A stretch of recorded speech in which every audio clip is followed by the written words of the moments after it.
একজন সাহাবী ইফতারের সময় অত্যন্ত ক্ষুধার্ত ছিল। নবীজি আকরাম সাল্লাল্লাহু আলাইহি ওয়াসাল্লামের কাছে আসলেন। এসে বলেন, ইয়া রাসূলুল্লাহ, আমি সারাদিন রোজা রেখেছি, এখন পর্যন্ত কোনো খাবার খাইনি।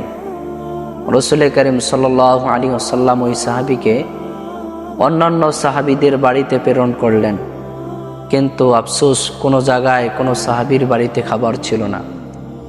তো এক আনসারী সাহাবী রাদিয়াল্লাহু তাআলা আনহু তাকে তার বাড়িতে নিয়ে গেলেন। ওই আনসারী সাহাবীর বাড়িতে তার দুইটা বাচ্চা ছিল, ওই দুইটা শিশু বাচ্চার জন্য কিছু খাবার রাখা ছিল।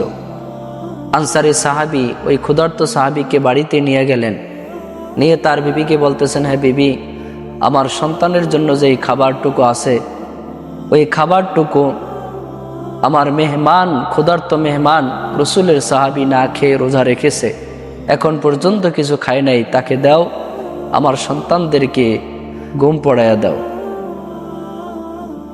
তা ওই আনসারী সাহাবীর বিবি ওই খাবারটুকু ওই ক্ষুধার্ত সাহাবীকে দিলেন। ক্ষুধার্ত সাহাবী খাবারগুলা খাইলেন।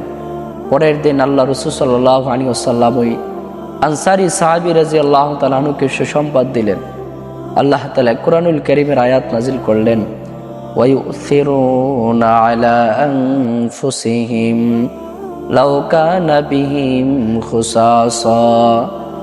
আল্লাহ রাব্বুল আলামিন বলেন, ও নবীজি, আপনি ওই সাহাবীকে জানায়া দেন